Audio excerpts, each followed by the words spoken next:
Anytime NDC is in government, Bawku is at peace. Unfortunately, as soon as NDC leaves government, the Bawku crisis flares up again. Just yesterday, one person died in Bawku. They have gone to burn down the house of the police commander in Bawku. And the reason why I'm speaking about Bawku is because His Excellency John Dramani Mahama told our people in Bawku that it was Alhaji Dr. Mahamudu Bawumia who was fueling the Bawku war. The fighting in Bawku, that it was being sponsored by Alhaji Dr. Mahamudu Bawumia. That was what John Dramani Mahama told the people in Bawku. That the reason there is still curfew, or there was curfew in Bawku under the government of Akufo-Addo, is because Alhaji Dr. Mahamudu Bawumia is a wicked son of the north, and on per se, Bawku also enjoy how freedom of movement as it is all over the nation. Enti omukoto abana omuntu abatia Dr. Mahamudu Bawumia in the party. Even the MP from that side also use the same message. Say MPP for na omudi na omumpese Bawku no peace be wo asumdwe be wo Bawku. They said all of these things. They sold this kind of message to our people in Bawku. So we were thinking that since it was, as it is, Alhaji Dr. Mahamudu Bawumia, who is so wicked that he is the one fueling the Bawku conflict, then once NDC comes into power, John Mahama comes into power, within a month at most, Bawku conflict should have died down. And because they know that they have made this promise about the whole Bawku conflict, when they came, those media houses that were reporting giving up-to-date update about the way the conflict is going, they closed them down, saying that they are NDC media houses. You see the whole agenda. They knew that Alhaji Mahamudu Bawumia was not involved in that conflict. He had no hand in it.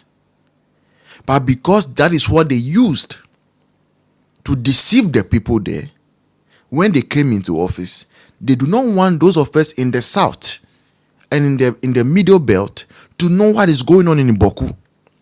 Now, if they don't want, since they do not want us to know what is going on in Bawku, how do they come about? What do they do? Madam, thanks for the gift. What do they do?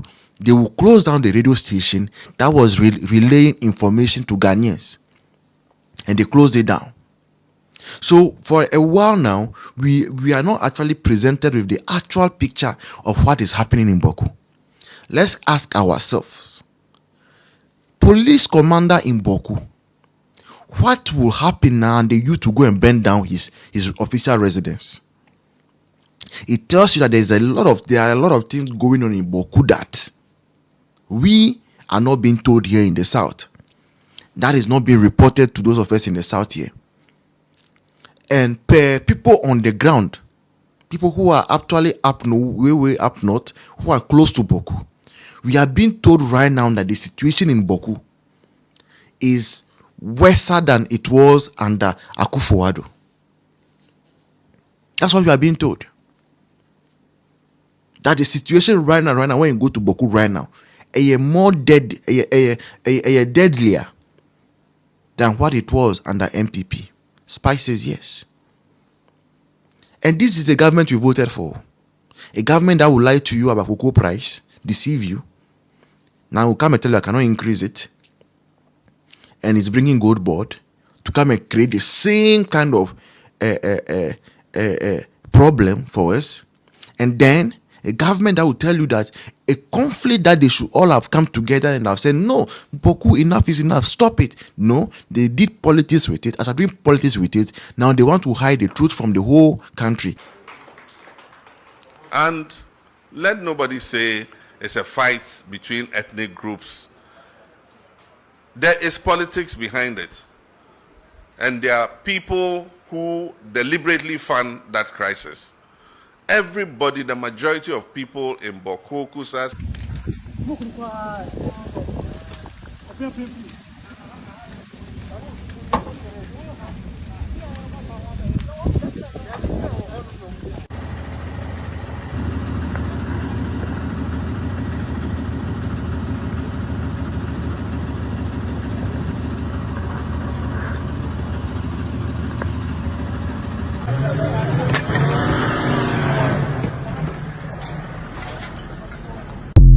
they closed down radio stations that were relaying actual information.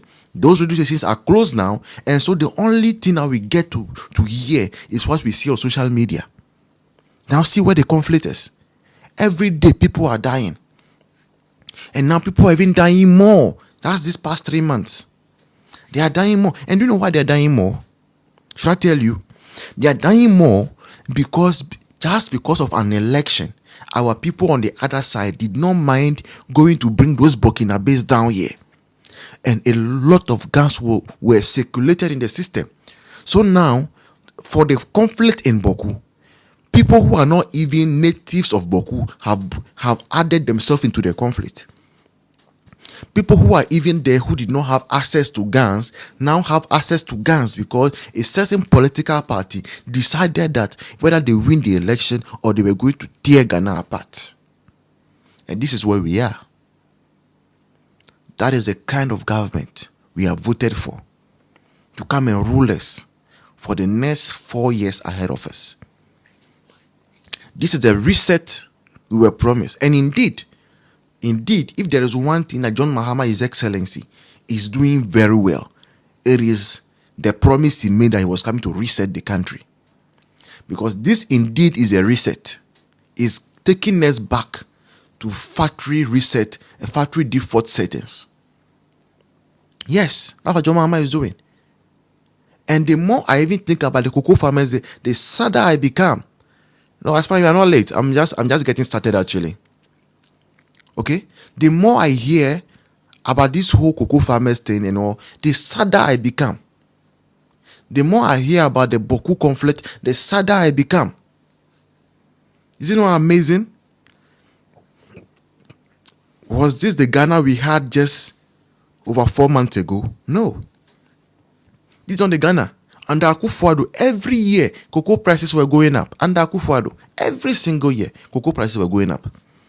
Every year. In fact, there were big jumps in the price of cocoa. Nobody knew that one day cocoa bag would be above 2,000 in Ghana. Nobody knew. And the Abe comes, he won't do anything about it. He says he will not increase it.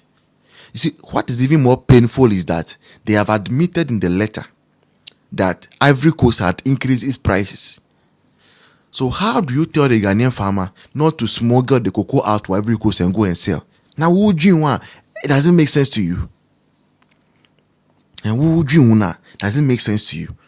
Say my next door neighbor is buying it at a better price. You are telling me not to do everything possible to sneak into Ivory Coast to go and sell it. What would you want? It doesn't make. I will risk everything to smuggle it. And the same thing is coming to happen with our gold. And I tell you, when it gets to gold, it's even deadlier. Because people do not mind going to buy gun to protect gold.